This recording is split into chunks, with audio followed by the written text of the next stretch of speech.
जो था जो है सो आने वाला है, जो था जो है जो आने वाला है। यह हवा भला है और उसकी करुणा सदा की है। यह हवा भला है और उसकी करुणा सदा की। यह हवा दयालु अनुग्रहकारी विलम्ब से कोप करने वाला और अति करुणामय परमेश्वर है। संकट के समय अति सहज से मिलने वाला परमेश्वर है। Hallelujah hallelujah hallelujah. धन्यवाद यीशु। प्रेमी अनुग्रहकारी दयालु परमेश्वर, एक बार फिर से हम आपके चरणों में आते हैं और धन्यवाद देते हैं जी इस सुंदर समय के लिए, सुंदर संगति के लिए जो आपने प्रदान किया।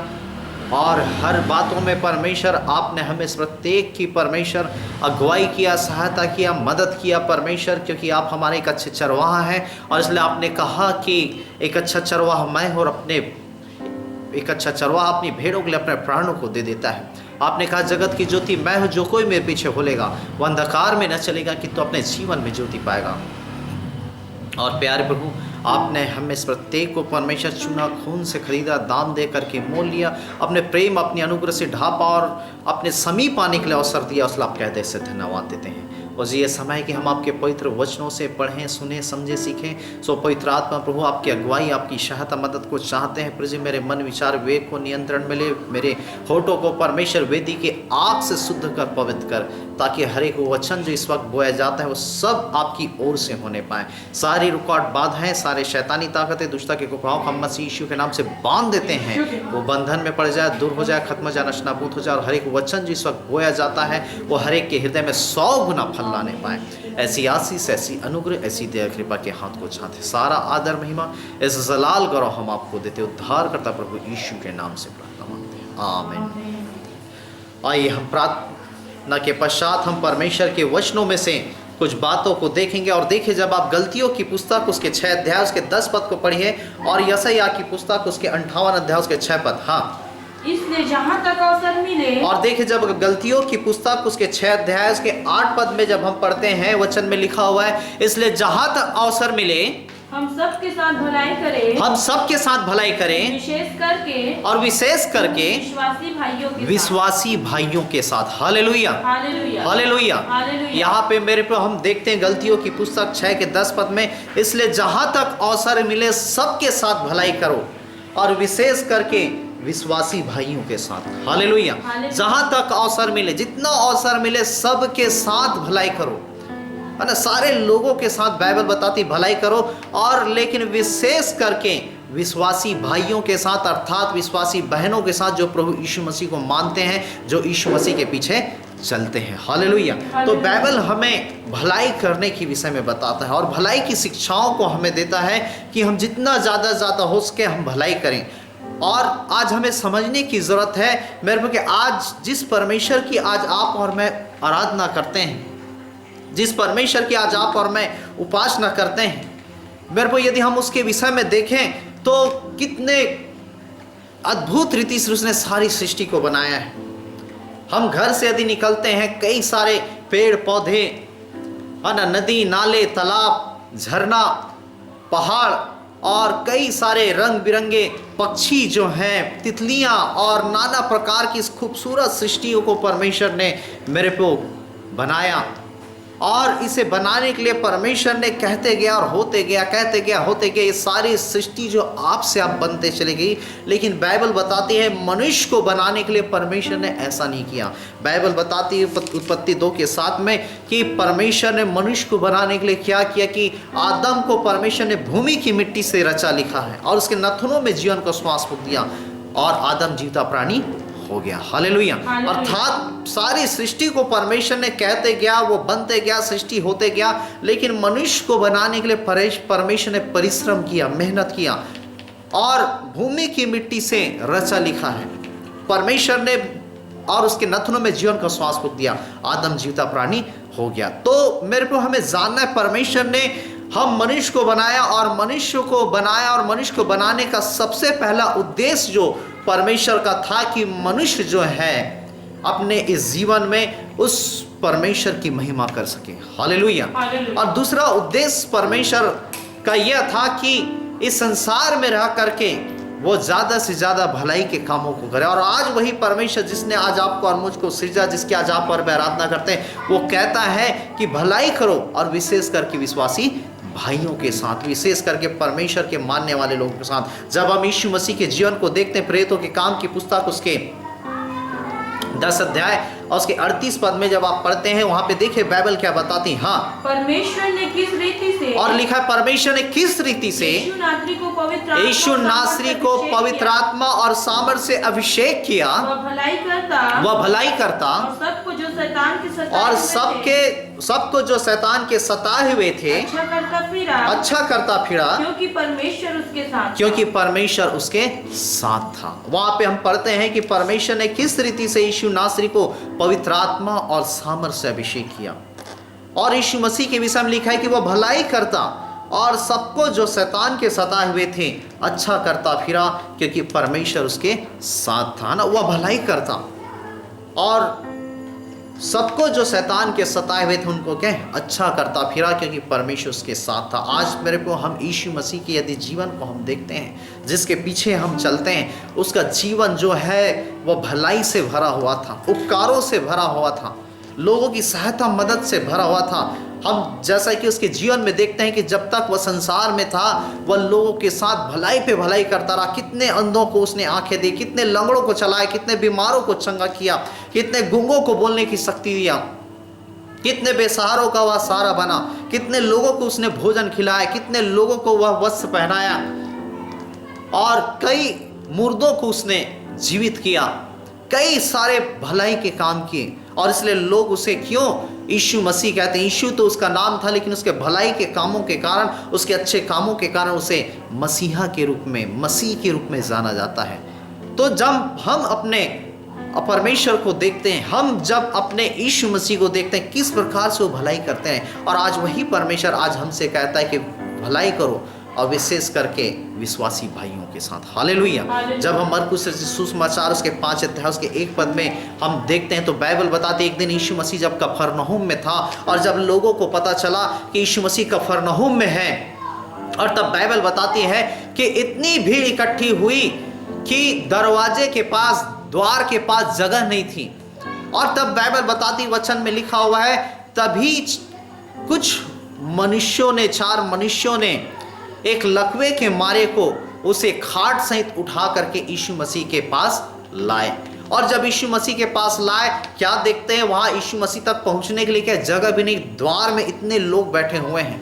और तब वो सोचने लगे कि हम क्या करें। और तब बाइबल बताती उन्होंने क्या है, बाइबल बताती छत को उसने क्या उधेड़ दिया।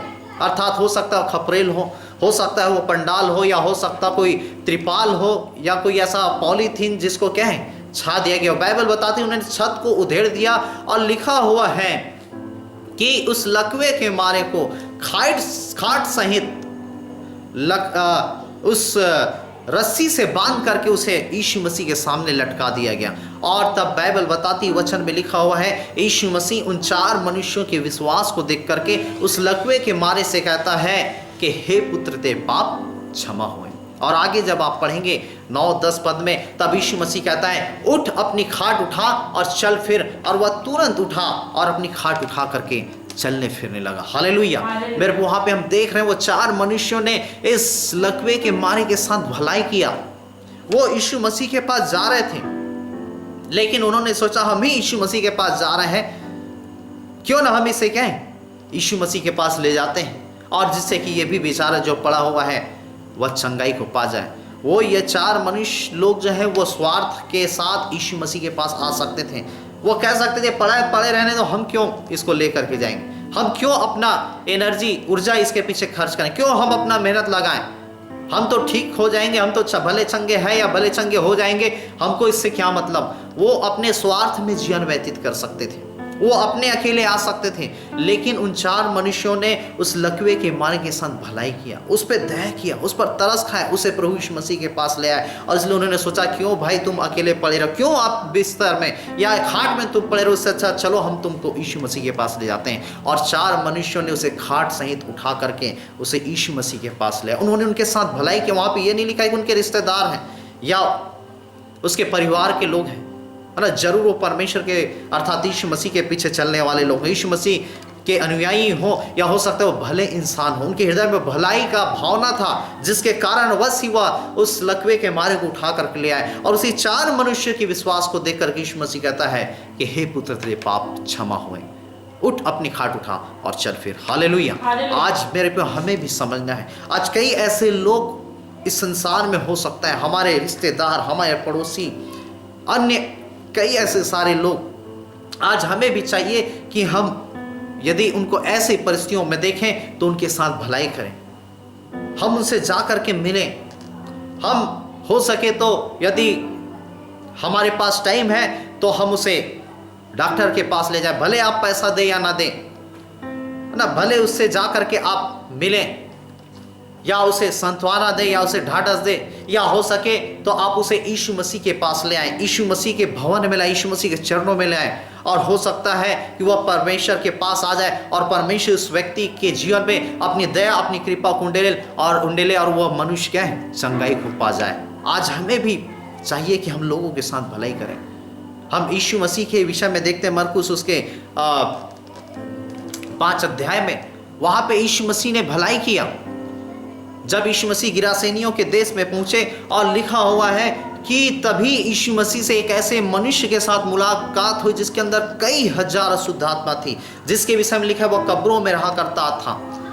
और लिखा हुआ है बार बार सांकलों और बेड़ियों से बांधा जाता, सांकलों और बेड़ियों को वह टुकड़े टुकड़े कर देता था और बार बार अपने आप को पत्थरों से घायल करता था। और जैसे यीशु मसीह गिरासेनियों के देश में पहुंचे, नाव पर उतरते हैं और तब इस मनुष्य से मुलाकात होती है। और तब वहां पे लिखा हुआ है, ये मनुष्य जैसे यीशु मसीह को देखता है वह दौड़ते चले आता है और कहता है, हे परम प्रधान परमेश्वर के पुत्र, तू हमें पीड़ा देने क्यों आ, तू हमें नाश करने क्यों आ गया है?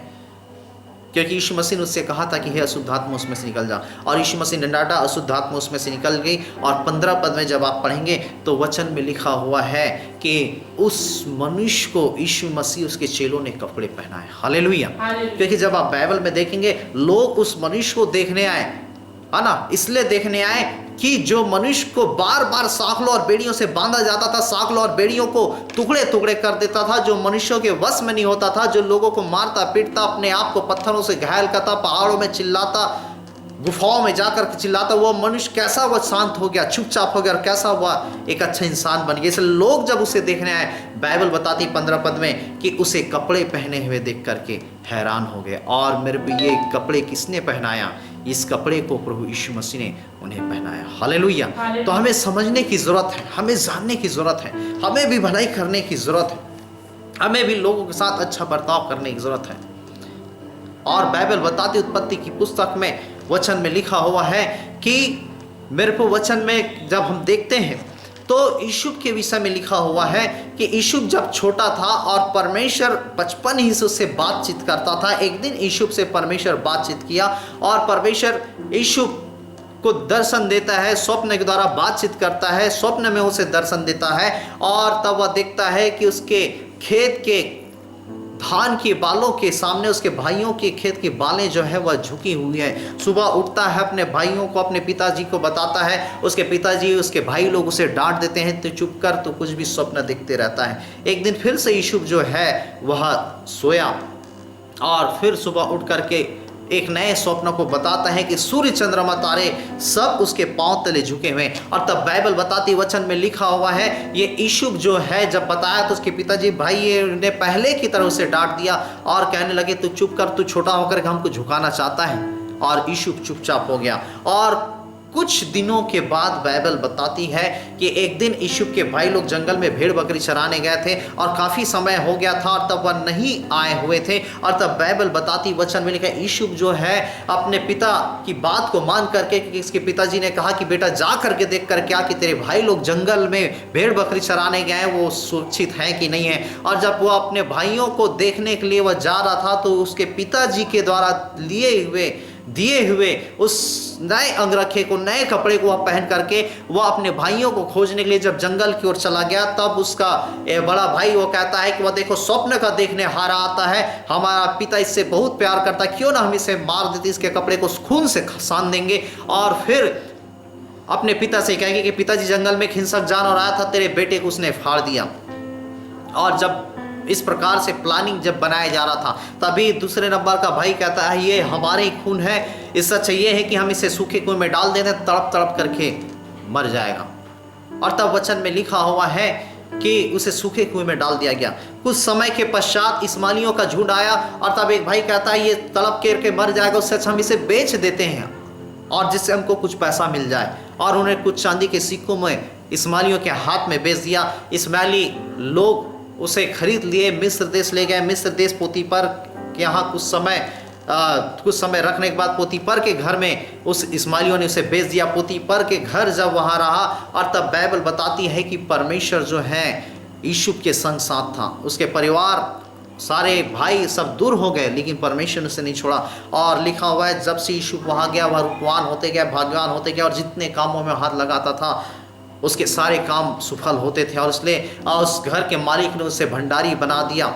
और वचन में लिखा हुआ एक दिन जब वह बाहर गया और जब बाहर गया तब उसकी स्वामी की पत्नी, उसके मालिक की पत्नी ने यूसुफ के साथ गलत काम करना चाही, लेकिन यूसुफ वहाँ से भागने लगा। जब भागा तो भागते समय वह स्त्री उसके गमछे को पकड़ ली और तब उसका पति जब आया उसे झूठे आरोप में फंसा करके बाइबल बताते जेल में डाल दिया गया। जेल में डाल दिया गया। उसी समय एक फिरौन जब पद में था और स्वप्न का अर्थ जब कोई नहीं बता पाया, यूसुफ स्वप्न के अर्थ को बताया और कुछ समय फिर वह जेल में था। उसके पश्चात फिर यूसुफ को जेल से बाहर निकाला गया और बाइबल बताती है यूसुफ मिस्र देश का प्रधानमंत्री बन गया। और जब प्रधानमंत्री बन गया मेरे प्रभु, उसी समय इसके पिता के देश अर्थात याकूब के देश में अकाल पड़ी। और जब अकाल पड़ी तब बाइबल बताती है, वचन में लिखा हुआ है वहाँ के लोग जो है वह अकाल की चपेट में आए। तब यूसुफ के भाई लोग, बड़े भाई लोग मिस्र देश आया करते थे और मिस्र देश आया करते थे अनाज खरीदने के लिए। और तब बाइबल बताती, वचन में लिखा हुआ है कि ये यूसुफ अपने भाइयों को अनाज तो देता था लेकिन उनके बोरियों में अनाज को भरता तो था लेकिन उनके पैसों को वैसा ही लौटा दिया जाता था। एक बार हो गया, दो बार हो गया, तीन बार हो गया, चार बार हो गया, कंटिन्यू वह जो है अनाज तो देता लेकिन उस बोरियों में उसके पैसों को लौटा देता था। तब उसके भाई लोग एक दिन सोचने लगे कि हम इस मिस्र देश में जानते हैं प्रधानमंत्री के पास और ये किस प्रकार से हमें अनाज तो देता है लेकिन सारे पैसों को ये लौटा देता है और कभी हम उससे पूछेंगे। और तब इसके भाई लोग जो है यूसुफ से पूछते हैं कि आप ऐसा क्यों करते हैं। और तब मेरे प्रभु बाइबल बताती, वचन में लिखा हुआ है कि यूसुफ कहता है मैं तुम्हारा वही छोटा भाई हूँ जिसको तुमने मार डालना चाहा, जिसको तुमने बेच दिया, जिसको तुमने घर से बेघर कर दिया, मैं तुम्हारा वही छोटा भाई हूँ। तो मेरे वहाँ पे हम यूसुफ के जीवन को देखते हैं। यूसुफ के साथ उसके भाइयों ने कई सारा बुरा बर्ताव किया और घर, पिताजी, पूरे परिवार, सारे चीज़ों से वह दूर हो गया लेकिन फिर भी यूसुफ जो है उसके साथ भलाई करना नहीं छोड़ा, अपने भाइयों के साथ भलाई करना नहीं छोड़ा। हालेलुया। आज मेरे को आज हमें भी जानना है, हम संसार में देखते हैं कि हम हर किसी के साथ भलाई नहीं कर सकते है ना, और यदि भलाई करते हैं तो उसका बहुत ही है ना कई बार हम देखते हैं बुरे परिणामों को देखते हैं। लेकिन मेरे को हमको समझना है लोगों के साथ हम कितना भी भलाई करते हैं, अच्छे कामों को करते हैं, कई बार उसे भूल जाते हैं, कई बार उसे नज़रअंदाज कर देते हैं, कई बार वो उपकारों को क्या है वो स्मरण नहीं करते और हम बहुत भलाई पे भलाई करते हैं और कई बार वो हमारे विरोध में उठ जाते हैं, वो हमारा द्रोही कई बार हो जाते हैं, वो कई बार हमारी निंदा और अपमान करने लगते। बहुत सारे हम ऐसे क्या है परिस्थितियों से हम गुजरते हैं कि लोग साथ जितना भलाई किया जाता है उतना ही कई बार उल्टा होना क्या है आरंभ हो जाता है। लेकिन मेरे को उल्टा हो रहा है, गलत हो रहा है, उस सारी चीज़ों को हमें समझने की ज़रूरत है। वो ये व्यक्ति यदि बुरा कर रहा है तो बुरा करने दो, लेकिन हमें उनके साथ बुरा नहीं बनना है। वो यदि गलत है उसके साथ गलत हमें नहीं बनना है। इसलिए लिखा हुआ है बुराई करने वालों के साथ बुराई मत करो किंतु बुराई को भलाई से जीत लो। यदि कोई हमारे लिए गड्ढा खोद रहा है, कोई हमारे बुराई कर उसको बुराई करने दो। बाइबल बताती है कि हम बुराई को भलाई से जीत लें। आज यूसुफ जो है वह चाहता तो अपने बड़े भाइयों को मार सकता था। जब वो अनाज खरीदने आए सारा अधिकार आज यूसुफ के हाथ में था। वो तलवार से क्या है हर एक लोगों को मार सकता था, उसकी ज़िंदगी को तबाह और बर्बाद कर सकता था, लेकिन यूसुफ ने ऐसा नहीं किया, उसने भलाई किया। और इसलिए आज हमें जानने की जरूरत, लोग भले हमारे साथ बुरा करें लेकिन हमें जानना है मेरे को, हम यदि भला बोएंगे हम भला ही काटेंगे, हम यदि बुरा बोएंगे हम बुराई काटेंगे, हम यदि भलाई का बीज बोएंगे तो हम भलाई ही काटेंगे, हम यदि बुराई के बीज को बोएंगे बुराई ही काटेंगे। और इसलिए हमें समझने की ज़रूरत है, हमें जानने की ज़रूरत है। और वचन में लिखा हुआ है इसलिए रोमियो की पुस्तक 6:9 में कि पवित्रता के लिए धर्म के दास करके अपने आप को सौंप दो लिखा। जैसा तुम सारी रीति से है ना प्रभु को नहीं जानने या जानने के बाद भी अपने आप को तुम सौंप दिए थे बुराई के लिए, लेकिन अब बाइबल बताती है कि पवित्रता के लिए धर्म के दास करके अपने आप को सौंप दो लिखा हुआ है। इसलिए रोमी 16:19 में बाइबल बताती है भलाई के लिए बुद्धिमान और बुराई के लिए भोले बन जाओ लिखा है। हालेलुया। हमें जानना हम भलाई के लिए बुद्धिमान, और वचन में लिखा हुआ है ना भलाई के लिए बुद्धिमान, बुराई के लिए हम भोले बन जाए। इसलिए रोमी 12:9 में लिखा है बुराई से घृणा करो और भलाई से लगे रहो, भलाई में लगे रहो। तो लोग हमारे साथ कितना भी बुरा बर्ताव करें, हमें भलाई करने की ज़रूरत है, क्योंकि हम जैसा बोएंगे वैसा ही काटेंगे। और इसलिए लिखा हुआ है कि बुराई से है ना आमोस 5:15 में लिखे बुराई से बैर और भलाई से प्रीति रखो। हालेलुया। तो हमें समझना है कि बुराई करने वालों के साथ हम बुराई ना करें, तो बुराई को भलाई से जीतें, है ना। बुराई करने वालों के साथ हम बुराई ना करें, क्योंकि भलाई की हम उसके साथ चेष्टा करें, है ना। मैंने बताया कि ज़रूर कई सारे बुरे परिणाम मिलते हैं, लेकिन फिर भी मेरे को परमेश्वर ने हमें जो सिखाया हमें उसके अनुसार से चलने की ज़रूरत। हालांकि हम हर किसी के साथ भलाई भी नहीं कर सकते। उदाहरण के लिए मान लो हम सुन रहे इस वचन को और तो हम एकदम भोले ना हो जाएं, क्योंकि बाइबल बताती सांप की नहीं चतुर, है ना, सांप की नहीं बुद्धिमान और कबूतर की नहीं भोले बनो। अब भलाई करना है करके अब ऐसा नहीं कि हम एकदम उतारा लोगों को बांटना आरंभ कर दें, लोगों को देना आरंभ कर दें, हर जो भी आ रहा है हमारे दरवाजे के साथ हर जन के साथ हम भलाई करें। मेरे को ऐसा नहीं, किंतु हम यदि भलाई कर रहे हैं तो हमें बुद्धि से भी काम करने की ज़रूरत है ना। ये उदाहरण के लिए मान लो एक शराबी व्यक्ति आता है और वह अपने मर्म को प्रकट करे, अपने तकलीफ़ों को बताए, मेरे घर में खाने के लिए नहीं है, मेरे पत्नी बच्चे भूखे मर रहे हैं, मेरे घर में किसी प्रकार से भोजन वस्तु नहीं है। और हम यदि मान लो इस वचन को सुन रहे हैं और वचन को सुन करके है ना आप ये कहें कि नहीं हमने तो वचन में सुना है, बाइबल में ऐसा लिखा हुआ है और इसलिए चल हम इस शराबी को हम पैसा दे देते हैं जिससे कि ये जा करके अपने लिए अनाज खरीद ले, भोजन खरीद ले और अपने परिवार को पाले पोसे।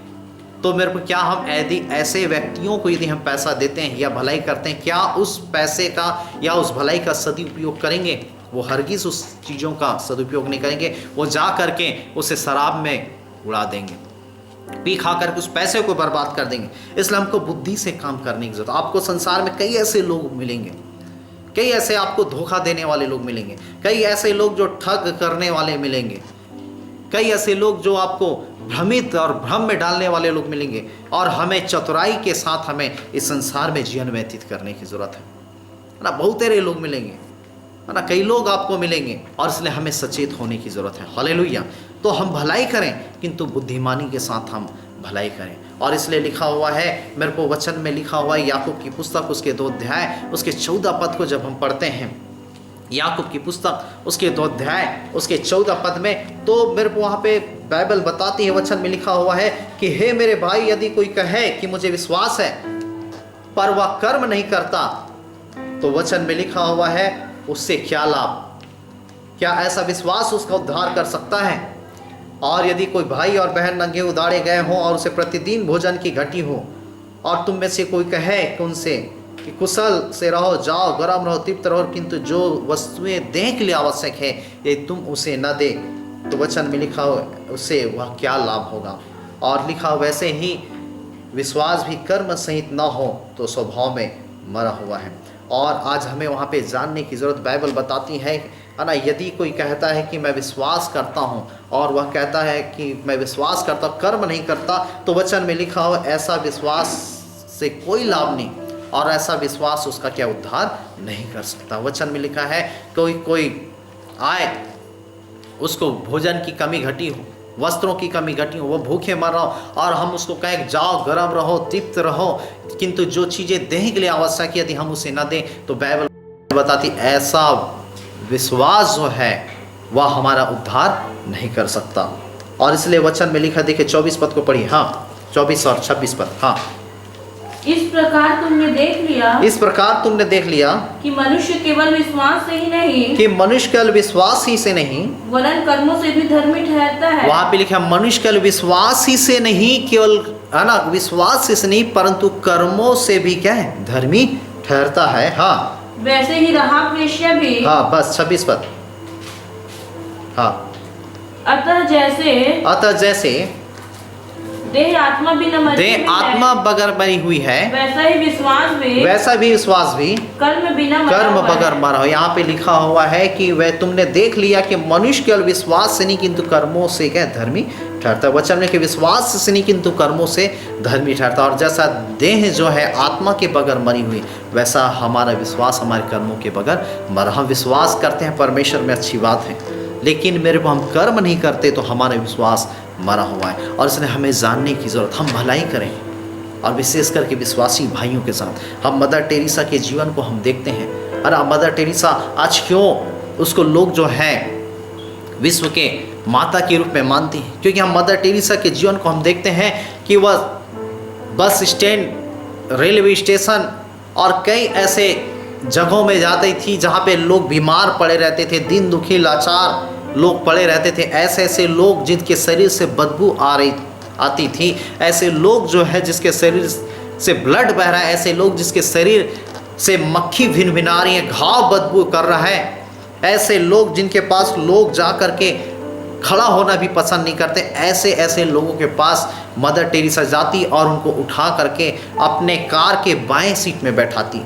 और मेरे को ऐसा क्यों करती थी? क्योंकि हर ऐसे लोगों के चेहरे में वह यीशु मसीह के चेहरे को देखती थी। आज हमें भी जानने की जरूरत, हम भी भलाई करें। यदि किसी को कहीं गर्म रहो, तृप्त रहो, किंतु जो वस्तुएं से देख ले आवश्यक है हम उसे न दे, तो ऐसा हमारा विश्वास किसी प्रकार से उद्धार नहीं कर सकता। हमारा विश्वास मरा हुआ है। इसलिए याकूब उसके 4:17 पद में लिखा हुआ है कि जो कोई भलाई करना जानता और भलाई नहीं करता वह पाप करता है। इसलिए लिखा हुआ नीति वचन 3:27 और 28 पद में, वहाँ पे बाइबल बताती है यदि तुझ में भला करने की शक्ति हो तो भला करने से पीछे ना हटना, है ना। भला करने की शक्ति हो तो भला करने से पीछे ना हटना। तो मेरे को हमें जानना है, हमें भलाई करना है। हम मेरे को परमेश्वर की आज्ञाओं को मानने वाले हों। एक ऐसा ही एक आपको कहानी मैं बताना चाहता हूँ। एक ऐसा ही एक व्यक्ति था और उसका एक दोस्त था, और दोनों के दोनों जो है वह कार में जा रहे थे। और जब कार में जा रहे थे और तभी कार जब स्लो हुआ, तभी एक बुजुर्ग जो है उस कार के पास आया। कार का कांच लगा हुआ था और कांच के बाहर से वह जो है हाथ को हिला रहा था, वह कुछ मांग रहा था। और तब ये व्यक्ति जो कार ड्राइव कर रहा था वह देखा उसकी ओर, तो क्या देख रहा है, वो मांग रहा है। और किस लिए मांग रहा है कि उसका बेटा जो है वो सड़क के साइड में वह लेटा हुआ है और वह बहुत ही बुखार से तप रहा है। इसने कांच को खोला, सारा बातों को जब वह बुजुर्ग जो है अपने बेटे के विषय में बताता है, और तब इस प्रकार के दृश्य को देख करके तब उसका जो बाएं में सीट में एक मित्र था वह कहने लगा कि इसको ऐसे ही भेज देना चाहिए, ऐसे लोगों के साथ कोई बर्ताव नहीं करना चाहिए। और तब मेरे प्रियो वह जो है गाड़ी चला करके आगे बढ़ गया। और जब गाड़ी चला करके आगे बढ़ गया, जब कार को फिर से वह लौटता है, कार में लौटता है अपने ड्यूटी से, और तब वह क्या देखता है कि वही बुजुर्ग जो है जो सुबह के समय उससे पैसा मांग रहा था कि अपने बच्चे के बुखार के लिए कुछ पैसा उसे मिल जाए कि उसे हॉस्पिटल ले जा सकें, किंतु वही बुजुर्ग जो है उस बच्चे को सड़क के साइड में ले आया था और सड़क के साइड में ला करके वह आने जाने वालों से सुबह की तरह वह फिर से मांग रहा था कि कोई उसकी सहायता कर दे, कोई उसकी मदद कर दे, कि अब जो है उसका बच्चा मर चुका है, उसके अंतिम संस्कार के लिए उसे कोई कुछ पैसा दे दे, और जिससे कि वह बुजुर्ग जो है अपने बेटे का अंतिम संस्कार करे।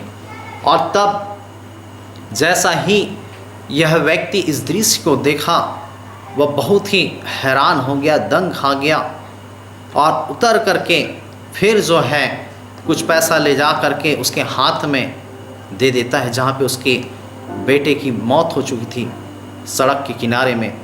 और तब वह लौट गया, और लौट गया वो बहुत ही ऐसा महसूस करने लगा कि ये बहुत ही पाप कर लिया है या गुनाह कर लिया है, या इसे ऐसा महसूस होने लग गया कि बहुत बड़ा इसे क्या है तकलीफ हो रहा है, या बुखार चढ़ गया है।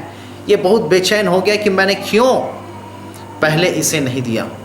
शायद मैं पहले इसे कुछ पैसा दे देता तो शायद ये इसे अपने बच्चे के लिए इस्तेमाल में ले आता इन पैसों को और हॉस्पिटल ले जाता, और जिससे कि उसका बच्चा बच जाता। और यह बहुत सोच सोच करके बहुत विचलित हो गया, परेशान हो गया। दूसरे दिन फिर वह ड्यूटी में गया, लेकिन ड्यूटी में जाने के बाद उसका मन नहीं लगा। 4-5 रोज़ से वो बहुत ही निराशा में और बहुत ही बेचैनी में जीवन व्यतीत करने लगा। ऐसा लगने लगा कि उसके पैर के नीचे से धरती खिसक गई है। और कई समय बीतने के बाद जो है वही बुजुर्ग जो है खोजते खोजते इस व्यक्ति के ऑफिस में आ जाता है, और इस व्यक्ति के ऑफिस में आ जाता है। और तब वह बुजुर्ग जो है इस व्यक्ति से कहता है कि साहब, ये आपका पैसा जो मैं आपको लौटाने आया हूँ, आपका पैसा जो है मेरे लिए बहुत ही आशीष साबित हुआ, और इसके द्वारा मैंने अपने बेटे का अंतिम संस्कार कर लिया, और कुछ पैसा बच गया। कुछ लोगों से मैं कुछ पैसा मांग करके मैं इस पैसे को आपके पास लौटाने आया हूँ। और जब इस प्रकार का वह बुजुर्ग उस पैसे को लौटाने लगा, और तब वह व्यक्ति जो है वह रिक्वेस्ट करने लगा कि इस पैसे को मुझे मत दीजिए, आप ही इसे रखिए। और तब वह लौट रहा था, और तब लौट रहा था तभी यह व्यक्ति फिर से उस बुजुर्ग से कहता है, मुझे लगता है कि आप किसी चीज़ को खोज रहे हैं, मुझे ऐसा लग रहा है कि आपको काम की ज़रूरत है। और तब वह बुजुर्ग जो है वह कहता है, हाँ मुझे काम की ज़रूरत है। और तब वह उसे बगैर बताए कि मैं वही व्यक्ति हूँ जिसने आपके पहले मांगने पर मैंने पैसा नहीं दिया, वह बगैर बताए उसे काम में रख लिया, और वह उसके ऑफिस में वह वॉचमैन का काम करने लगा। और मेरे को यहाँ पे हम इस कहानी में हम देखते हैं कि ये व्यक्ति जो है यदि शायद ये पहले कुछ पैसा दे देता, और जिससे कि वह बुजुर्ग अपने बेटे को लेकर के वह हॉस्पिटल चले जाता, तो शायद उसका बच्चा मरता नहीं किंतु बच जाता। आज मेरे को हमें भी समझने की ज़रूरत है। आज संसार में कई ऐसे ज़रूरतमंद हैं, आज कई ऐसे लोगों को कई सारी चीज़ों की आवश्यकता है, और हमें मेरे को जैसा भी हमें बनता है हम लोगों के साथ भलाई करें। मैंने बताया कि शायद ये व्यक्ति पहले इसे कुछ पैसा दे देता उस बुजुर्ग को, तो उसका बेटा जो शायद ना मरता बच जाता। आज वैसे कई ऐसे लोग हैं जो थोड़े से पैसे के कारण, थोड़े से आवश्यकताओं के कारण वो ज़िंदगी से वंचित हो जाते हैं। कई ऐसे लोग जो है मेरे को आज हम हो सकता है हम संसार में जब देखते हैं तो आज हम अच्छे से खा रहे हैं, लेकिन कई ऐसे लोग हैं जो एक एक दाने के लिए तरस रहे हैं। कई ऐसे लोग हैं जो कपड़ों के तरस रहे हैं, हम अच्छे से पहनते हैं, लेकिन कई ऐसे लोग हैं जो एक एक कपड़ों के लिए तरस हैं, वो फटे पुराने पहन रहे हैं। कई ऐसे लोग हैं जो जिसके पास घर नहीं, बहुत सारे तकलीफ परेशानी से ग्रसित लोगों को हम देखते हैं। आज मेरे को परमेश्वर कहता है हम उनके साथ भलाई करें, हम उनके साथ अच्छे कामों को करें, क्योंकि जब हम भलाई करेंगे हम भलाई को बोएंगे, हम अच्छे बीज को बोएंगे, अच्छी काटेंगे। परमेश्वर कभी भी आपके बोने को व्यर्थ जाने नहीं देगा, किंतु वो कई गुना आपको लौटाने वाला परमेश्वर है। हम थोड़ा सा यदि किसी को दे देते हैं तो मेरे को हमें घटी नहीं होगी, या हमारे थोड़े से दे देने से कोई अमीर नहीं हो जाएगा। आज हम देखते हैं कि आज संसार में कई सारे लोग आज हमें लूटते हैं, है ना। हो सकता है हम सब्जी खरीदने जाते हों, सब्जी वाले लोग कुछ एक्स्ट्रा पैसा, एक्स्ट्रा भाव बढ़ा करके हमसे पैसा लेते हैं। कई जगहों में हम देखते हैं हम कपड़े खरीदने जाते हैं, कपड़ों में एक्स्ट्रा पैसा हमारा हो सकता है लग जाता हो। कई ऐसे किराना स्टोर में और बहुत सारे सामानों को जब हम खरीदते हैं, कई सारे लोग हम अलग अलग माध्यमों से हमसे ज़्यादा पैसा ले लेते हैं, वो एक प्रकार से हमसे लूटते हैं। तो मेरे को कोई हमें किसी भलाई की चीज़ों के लिए मांगता है तो हम वहाँ थोड़ा सा यदि दें तो हमें किसी प्रकार की कमी घटी ना होगी, क्योंकि परमेश्वर न्यायी है, वो प्रतिफल देने वाला परमेश्वर। और हम जो बोते हैं मेरे को वो ज़रूर परमेश्वर में कटवाएगा और अच्छे प्रतिफल को हमें देगा। बाइबल बताती है जो निर्धन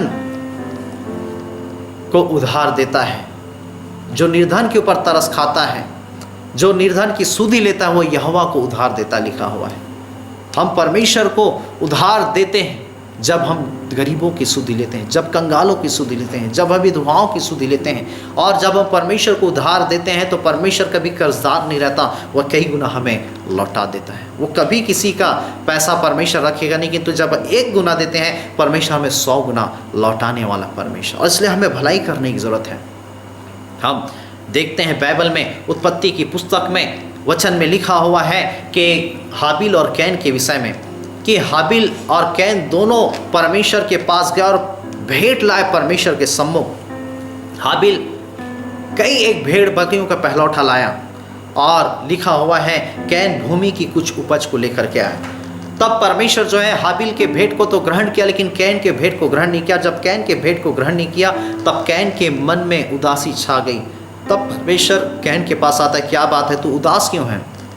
और है ना, उत्पत्ति 4 के 3 से 7 पद में लिखा हुआ है, तब परमेश्वर कहता है, क्या तू भला करे तो क्या तेरी भेंट ग्रहण ना की जाएगी? मेरे को जब आप और मैं हम परमेश्वर के सम्मुख आते हैं, क्या परमेश्वर हमारी सारी भेंट को ग्रहण करता है या नहीं करता, हमें नहीं मालूम, किंतु परमेश्वर कहता है क्या तू भला करे तो तेरी भेंट ग्रहण नहीं कीजिए। यदि हम भलाई करते हैं, बाइबल बताती परमेश्वर हमारे सारे भेंट को ग्रहण करता है। इसलिए लिखा है, मैंने बताया कि बुराई करने वालों के साथ बुराई मत करो, किंतु बुराई को भलाई से जीत लो। हम भलाई करने में बुद्धिमान हो जाए, है ना, भलाई करने की हम चेष्टा करें। बाइबल बताती है, वचन में लिखे। ऐसा ही एक और कहानी, एक व्यक्ति जो है उसे भूख लग रही थी और तभी वह अपने मोटरसाइकिल से होटल गया और होटल के पास जब वह गाड़ी खड़ा करा और तभी 3-4 बच्चे जो भूखे थे वह होटल के बाहर दरवाजे के कुछ आगे जगह, जो खाली जगह था, वहाँ बैठे हुए थे। वो भूखे थे और यही ताक में थे कि कोई आए और कोई उसे कुछ दे दे, कुछ रोटी दे दे, कुछ भोजन वस्तु दे दे, जिससे कि भूख को मिटा सके खा करके। और तब यह व्यक्ति अपने मोटरसाइकिल को खड़ा किया, उन बच्चों को देखते हुए अंदर गया और जब अंदर जा कर के टेबल में बैठा और टेबल में बैठ करके जब अपने लिए जब भोजन मंगवाया और जब भोजन को जब वह कर ही रहा था, खा ही रहा था, और तभी अचानक उस बच्चे की ओर नज़र पड़ती है। और बच्चे की ओर जब नज़र पड़ती है तो बच्चे जो हैं लालसा भरे नज़रों से उस व्यक्ति को देख रहे थे जो टेबल में बैठ कर के खा रहा था। और तभी यह व्यक्ति से रहा नहीं गया, ये अपना खाना छोड़ कर के उन बच्चों को जो बाहर में थे उसे अंदर होटल के अंदर बुलाया, उसे कुर्सी में बैठाया और होटल के वेटर को आर्डर दिया कि इसको जो जो खाना इन बच्चों के खाने को दो। और सारे बच्चे अच्छे से भोजन किए, ये व्यक्ति भी भोजन से तृप्त हुआ। और तभी उस होटल का वेटर जो है वह बिल जो था, बिल को एक कॉपी में दबा करके इस व्यक्ति के पास टेबल में रख दिया और यह बिल को खोला ही नहीं था। और जैसे ही इस बिल को पकड़ करके कैश काउंटर के पास उस मालिक के पास जब वह जाता है कि उस बिल को उस मालिक के सामने खोले, और जब वह मालिक के पास पहुंचने के बाद वह जब खोलता है तो मेरे को उस बिल में पूरी तरीके से उसके भोजन के विषय में लिखा था कि वह फ्री में वह दिया गया है। Hallelujah, hallelujah. देखिए, व्यक्ति जो है खुद खाने के लिए आया था, लेकिन उसने तरस खाए उन बच्चों के ऊपर, उसने भलाई किया। ये बच्चे बाहर में बैठे हुए हैं, ये भूखे हैं, उसने अंदर बुलाया, उनको भी खाना खिलाया। और इस दृश्य को देख करके जो होटल का मालिक है, परमेश्वर उसके जीवन में काम किया, उसके मनों को बदला। और वह मालिक जो है देखा कि किस प्रकार से यह व्यक्ति जो है इन बच्चों के साथ भलाई कर रहा है, मैं क्यों इनसे पैसा लूं। और उसने उसके बिल में वह फ्री लिख करके उसे दे दिया। हालेलुया। मेरे पर जब हम बोते हैं परमेश्वर हमें कटवाता है, हम 1 गुना बोते हैं परमेश्वर कई गुना हमें कटाता है। वो हमारा कभी भी कर्जदार नहीं रहता। और इसलिए लिखा हुआ है कि हम भलाई करें और विशेष करके विश्वासी भाइयों के साथ। हालेलुया। इसलिए बाइबल बताती जो जैसा बोएगा वैसा ही काटे। हम अच्छे बोएंगे अच्छे ही काटेंगे। और इसलिए मेरे को हम भलाई करें। और यदि हम भलाई करते हैं तो मत्ती रचित सुसमाचार उसके 6 अध्याय उसके 1 पद में लिखा हुआ है कि हमारे भलाई के काम दिखावे के ना हो। देखिए मत्ती रचित सुसमाचार 6 अध्याय उसके 1 पद को पढ़िए। हाँ, मत्ती रचित सुसमाचार 6 अध्याय उसका 1 पद।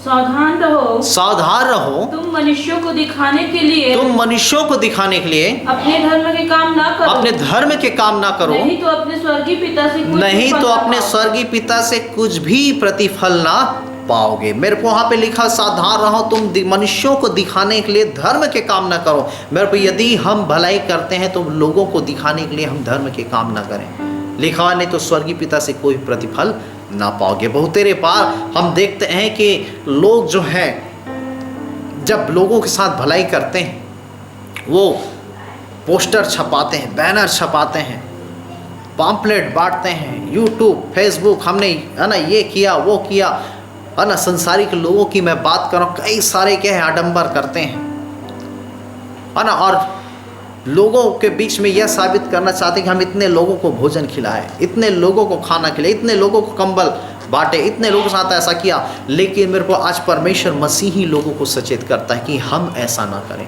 लिखा हुआ सावधान रहो तुम्हारे धर्म के काम दिखावे के ना हो, नहीं तो स्वर्गीय पिता से कोई प्रतिफल ना पाओगे। यदि संसारिक लोग ऐसा कर रहे हैं, यदि हम भी उनके अनुसार से हम भी किसी को कपड़े दे दिए और कपड़े देने के बाद हम ढिढोरा पीटने लगे, किसी के मदद कर दी हम ढिढोरा पीटने लगे, परमेश्वर कहते सावधान रहो तुम मनुष्य को दिखाने के लिए धर्म के काम ना करो, नहीं तो स्वर्गीय पिता से कोई प्रतिफल ना पाओगे। है ना, हम कई सारे लोगों को बता रहे हमने ऐसा किया, हमने वैसा किया, हमने इस प्रकार के कामों को किया। मेरे को हमने पहले ही से इस पृथ्वी पर अपनी महिमा पा लिया है, पहले से हम लोगों से वाहवाही ले ली है, तो हम किसी प्रकार से परमेश्वर से प्रतिफल पाने की हम अपेक्षा नहीं कर सकते। और इसलिए लिखा हुआ है कि तुम्हारे धर्म के काम दिखाए ना। हम हो सकता है किसी को कपड़े दे दें, हम कहें कहीं मिलने चले जाए, कहीं शादी में पार्टी में, हम कहना अरे किसी को बता रहे वो शर्ट हम ही ने दिया है, वो साड़ी हम ही ने दिया है, अरे वो जूते हम ही ने दिया है। परमेश्वर कहता है कि तुमने पहले इस पृथ्वी पर प्रतिफल पा लिया है, तो परमेश्वर से किस प्रकार से आशा ना रखो। तो हमें समझना है हम अपने कर्मों को मेरे को हम दिखावे का ना बनाए। और लिखा सावधान रहो तुम्हारे धर्म के काम दिखावे ना हो, नहीं तो स्वर्गीय पिता से कोई प्रतिफल ना पाओगे। क्योंकि बाइबल बताती है मत्ती सुसमाचार के 25 अध्याय उसकी 31 पद को वहाँ पे देखे बाइबल क्या बताती है। मत्ती सुसमाचार 25 अध्याय उसकी 31 पद को पढ़ी। हाँ, जब मनुष्य का पुत्र अपनी महिमा में आएगा, और लिखा जब मनुष्य का पुत्र अपनी महिमा में आएगा और सब स्वर्गदूत उसके साथ आएंगे, और सब स्वर्गदूत उसके साथ आएंगे, तो वह अपनी महिमा के सिंहासन पर, और वो अपनी महिमा की सिंहासन पे विराजमान होगा, और सब जातियां उसके सामने इकट्ठी की जाएगी। और जैसे चरवाहा भेड़ों को बकरी और जैसा चरवाहा भेड़ों को बकरी से अलग कर देता है, वैसे ही वह उन्हें एक दूसरे से अलग वैसे ही वे एक दूसरे से उनको अलग कर देगा। देखिए प्रकाशित वाक्य 7 के 9 को भी निकाल लीजिए। यहाँ पे पढ़ रहे हैं कि है ना मत्ती रचित सुसमाचार उसके 25 की 31 पद में, जब मनुष्य का पुत्र अपनी महिमा में आएगा, अर्थात न्याय सिंहासन के विषय में बातें कर, न्याय के दिन के विषय में बातें बता रही कि जब मनुष्य का पुत्र महिमा में आएगा तब स्वर्गदूत भी उसके साथ आएंगे और वह अपनी महिमा के सिंहासन पे विराजमान होगा। हालेलुया। और 32 पद में लिखा तब सब जातियां उसके सामने इकट्ठी की जाएगी। सब जातियां, एक जाति दो जाति नहीं, क्या हिंदी बोलने वाले, क्या इंग्लिश बोलने वाले, क्या मराठी, गुजराती, तेलुगु, है ना, तमिल, उड़िया, छत्तीसगढ़ी, है ना, नाना प्रकार के भाषा बोलने वाले सारे जाति के लोग इकट्ठे किए जाएंगे। देखिए 7 के 9 को पढ़िए। हाँ, प्रकाशित 7 के 9। हाँ, इसके बाद मैंने दृष्टि की, और वहां पे लिखा इसके बाद मैंने दृष्टि की, और देखो हर एक जाति और कुल, और क्या लिखा हर एक जाति और कुल, और लोग और भाषा में से एक ऐसी बड़ी भीड़ जिसे कोई गिन नहीं सकता। हाँ, श्वेत वस्त्र पहने हुए और अपने हाथों में खजूर की डालियां लिए, बस वहाँ पे लिखा हुआ अपने हाथों में खजूर की डालियां लिए हुए। हाँ, सिंहासन के सामने और मेमने के सामने खड़ी गई। वहाँ पे हमने पढ़ा मत्ती उसके 25 अध्याय में उसके 31-32 पद में कि सब जातियां इकट्ठी की जाएगी। यहाँ पे लिखा हुआ है कि सारे जाति, सारे कुल, सारे लोग और सारे भाषा के लोग, एक बहुत बड़ी भीड़ उस न्याय सिंहासन के सामने मेरे को इकट्ठी की जाएगी। और बाइबल बताती है, वचन में लिखा हुआ है, तब जो है जब उस भीड़ को इकट्ठा किया जाएगा तो जैसा चरवाहा जो है भेड़ को बकरी से अलग कर देता है, और वैसा ही वह जो है धर्मी और अधर्मी को अलग करेगा। जैसे एक चरवाहा भेड़ को दाहिनी ओर और बकरी को बाएं ओर करता है, वैसा धर्मी को दाएं ओर करेगा और अधर्मी को बाएं ओर रखेगा। और धर्मी से कहेगा कि मैं भूखा था और तुमने मुझे खाना खिलाया। धर्मियों से कहेगा 34 पद में लिखा हुआ है, हे मेरे पिता के धन्य लोगों, आओ उस राज के अधिकारी हो जाओ जो जगत की आदि से अर्थात शुरुआत से तुम्हारे लिए तैयार किया गया है। क्योंकि मैं भूखा था और तुमने मुझे खाना खिलाया, मैं प्यासा था तुमने मुझे पानी पिलाया, मैं बीमार था तुमने मेरी सुधि ली, मैं जेल खाने में था तुम मुझसे मिलने आए, मैं निर्वस्त्र था तुमने मुझे वस्त्र पहनाए, मैं परदेसी था तुमने मुझे अपने घर में ठहराया। और तब बाइबल में लिखा है ये धर्मी लोग कहेंगे, हे प्रभु अब हमने आपको भूखा देखा, खाना खिलाया, प्यासा देखा, पानी पिलाया, बीमार देखा, आपकी सुधि ली, जेल थाने में देखा, आपसे मिलने गए, आपको निर्वस्त्र देखा, आपको कपड़े पहनाए, कब आपको परदेसी जाना अपने घर में ठहराए। और तब बाइबल बताती है परमेश्वर कहेगा तुम मेरे इन छोटों में से छोटों किसी एक के साथ करते हो तो तुम मेरे साथ करते हो। और तब वह बाईं ओर वालों से कहेगा कि मैं भूखा था और तुमने मुझे खाना नहीं खिलाया, प्यासा था तुमने मुझे पानी नहीं पिलाया, मैं बीमार था तुमने मेरी सुधि नहीं, मैं जेल थाने में था तुम मुझसे मिलने नहीं आए, मैं परदेसी था तुमने मुझे घर में नहीं ठहराया, मैं निर्वस्त्र था तुमने मुझे वस्त्र नहीं पहना। तब अधर्मी लोग कहेंगे, हे प्रभु हमने कब आपको ऐसा से देखा और आपके साथ ऐसा बर्ताव नहीं किया। तब बाइबल बताती वचन में लिखा हुआ है, यीशु मसीह कहेगा तुम मेरे इन छोटों में से छोटों किसी एक के साथ नहीं करते तो तुम मेरे साथ नहीं करते।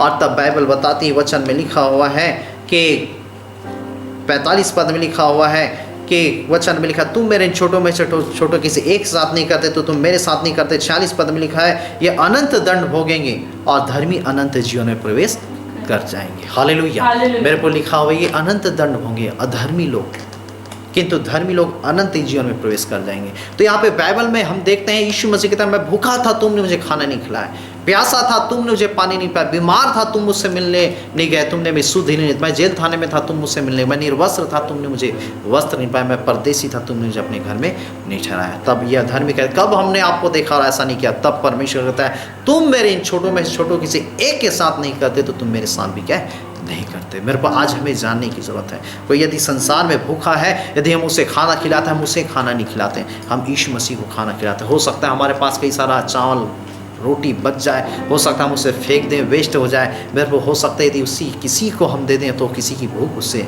मिट सकती है। हो सकता है कोई प्यासा हो, आप गर्मी के दिन में देखते हैं रास्ते में गर्मी के कारण कई लोग प्यासे वो इधर उधर पानी की तलाश में भटकते हैं, और ऐसे प्यासों को यदि हम पानी पिलाते हैं, हम उसे नहीं किंतु परमेश्वर को हम पानी पिलाते हैं। हम कई ऐसे लोगों को हम फटे हाल कपड़ों में हम देखते हैं, चिथड़े कपड़ों में, हमें समझना हो सकता है हमारे पास कई ऐसे कपड़े हों जिसको हम यूज ना करते हों, जिसको हम फेंकने देते हों, जिसको हम पहनते नहीं हों, पर हो सकता है ना ऐसे कपड़ों को यदि हम किसी को दे दें तो हो सकता है उसकी निर्वस्त्रता नग्नता ढक जाए, या हम यदि सक्षम है तो हम उसके लिए और क्या है नए कपड़ों को दें। क्योंकि परमेश्वर कहेगा हमसे न्याय सिंहासन में जब हम खड़े होंगे तो परमेश्वर कहेगा तुम आपको ये नहीं कहेगा तुम कितने अच्छे भोजन खाए किंतु कितनों को तुमने अच्छा भोजन खिलाया। परमेश्वर ये नहीं कहेगा तुम कितने अच्छे वस्त्रों को पहने किंतु परमेश्वर कहेगा कितनों को अच्छे नए वस्त्र पहनाए। परमेश्वर ये नहीं कहेगा कि तुम कितने अपने लिए परिश्रम किए, कितने तुम मेरे लिए और दूसरों के लिए तुमने परिश्रम किया। तो बाइबल बताते यीशु मसीह कहेगा तुमने मेरे साथ अच्छा बर्ताव नहीं किया। और तब लिखा हुआ है उस अनंत आग में चले जाओ जो शैतान और शैतान के दूतों के लिए तैयार किया गया है। तो मेरे को हमें समझना यदि हम किसी लोगों के साथ यदि हम छोटों में से छोटों किसी के साथ भलाई करते हैं, हम उसके साथ भलाई नहीं करते, हम प्रभु यीशु मसीह के साथ करते हैं। और इसलिए हमें जानने की ज़रूरत है कि हम भलाई करें, और विशेष करके विश्वासी भाइयों के साथ हम भलाई करें। और देखिए जब आप पहले तीमुथियुस उसके 6 अध्याय उसके 17 और 18 पद में जब आप पढ़ते हैं तो वचन में देखिए पढ़े पहले तीमुथियुस की पुस्तक 6 अध्याय उसके 17 और 18 पद में, हाँ पढ़िए। इस संसार के धनवानों को आज्ञा दे कि वे अभिमानी न हो और चंचल धन पर आशा न रखे, परंतु परमेश्वर पर हमारे सुख के लिए सब कुछ जो हमारे सुख के लिए बहुतायत से देता है, हाँ वे भलाई करे और भले कामों में धनी हो जाए। मेरे को यहाँ पे पढ़ रही संसार के धनवानों को आज्ञा दे कि वे अभिमानी ना हो और चंचल धन पर आशा ना लगाए रखें। आज हम देखते हैं कि कई ऐसे धनवान जो हैं उनकी ज़िंदगी को हम देखते हैं, कई सारे मजदूर उनके नियंत्रण में काम करते हैं और उनको बड़े तकलीफ़ों के साथ उन्हें काम करता है, पीड़ाओं के साथ काम करवाते हैं। कई ऐसे जगहों में हम देखते हैं कि कई लोगों की मजदूरी को छीन लिया जाता है, मजदूरी को पूरा नहीं दिया जाता, मजदूरी को क्या है ले लिया जाता है, उनके खून और पसीने की मेहनत को। और फिर हम वही दूसरी ओर देखते हैं कि ये जो मजदूरों का थोड़ा थोड़ा पैसा, जिनके मेहनत का पैसा है, उसे वो इकट्ठे कर करके किसी जगह वो क्या है दान करते हैं, और दान करके वो यह सोचते हैं कि हमने बहुत बड़ा उपकार किया, बहुत बड़ा काम किया, हमने दान दिया, ये किया, वो किया, और अपने नाम ऊंचा करते हैं। मेरे को ऐसे धनवान या ऐसे करने वाले लोग चौकस हो जाए। हम एक और हम अपनी बड़ाई ले रहे हैं, प्रशंसा ले रहे हैं, लोगों के बीच में दान कर रहे हैं, लेकिन दूसरी ओर हम लोगों के जीवन से हम हाय ले रहे हैं, उनके आंसुओं, उनके पसीनों के मेहनत को हम छीन रहे हैं। परमेश्वर कहता है कि हे धनवानों, वचन में लिखा हुआ है, संसार के धनवानों को आज्ञा दे कि इस धन के कारण वो अभिमानी ना हो जाए, घमंडी ना हो जाए, और चंचल धन पे आशा ना रखें। और इसे लिखा है, परंतु परमेश्वर पर आशा रखे जो सुख के लिए सब कुछ बहुत ऐसे देता है। इसलिए इस चंचल धन पे धनवानों को परमेश्वर आदेश देता है कि चंचल धन में आशा मत रखो। इसलिए लिखा हुआ है कि तुम्हारे धन में कीड़े और काई लग जाएंगे, किंतु वचन लिखा परमेश्वर पे आशा लगाए रखो, और 18 पद मिलकर भलाई करें और भले भले कामों में धनी हो जाए, उदार और सहायता देने के लिए तत्पर हो। लिखा भलाई करे और भले भले कामों में धनी हो जाए। मेरे को स्वर्ग में सबसे बड़ा धनी वही होगा जिस संसार में रह करके जितने भी भलाई भलाई के कामों को करता है। एक ऐसा ही एक कहानी मुझे याद आ गया। एक व्यक्ति था, वह बहुत धनी था, यानी एक प्रकार से कहानी है, वह बहुत धनी था, और वह अपने परिवार के लोगों को कहा था कि जब मैं मर जाऊं तो मेरे कब्र में जितने भी पैसे हैं, रुपया, सोना, चांदी है, सबको मेरे कब्र में डाल देना। और कई वर्षों के बाद उस धनवान की मृत्यु हुई, और उस धनवान की अंतिम इच्छा थी कि वह जो है उस पैसों को, उसके सोने चांदी जो भी उसका रुपया था, उसके कब्र में डाला जाए। उसके परिवार के लोगों ने उसके अंतिम संस्कार करते समय उसकी अंतिम इच्छाओं को पूरा किया। जो भी पैसा कौड़ी था वह उसे कब्र में डाल दिया गया। और ये एक प्रकार से कहानी है, मरा उसके आत्मा जो है इधर उधर वह क्या है घूमने लगी, और जब घूमने लगी तब घूमते घूमते वह स्वर्ग के पास पहुंची। और स्वर्ग के पास जब पहुंची तो स्वर्ग में कई ऐसे सुंदर सुंदर चीज़ें थी, है ना, कई सारे ऐसे जैसा हम देखते हैं संसार में कई सारे क्या हैं दुकानें हैं, उस प्रकार से कुछ अच्छी अच्छी चीज़ें जो वहाँ पे क्या है रखी हुई थी। और मेरे को ये एक प्रकार से कहानी है ना, इसे हम समझें, है ना।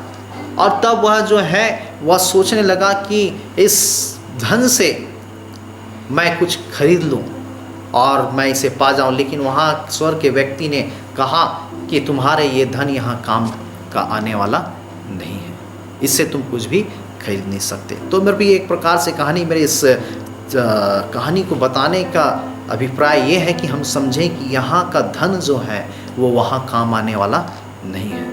यहाँ का रुपया पैसा आप वहाँ ट्रांसफ़र नहीं कर सकते, यहाँ के मनी वहाँ ट्रांसफ़र नहीं कर सकते। वहाँ यदि कोई काम कर का आने वाला है तो आपके धर्म के काम, आपके भलाई के काम, जिसे हमें जानने की ज़रूरत है। इसलिए चंचल धन पे आशा न रखें।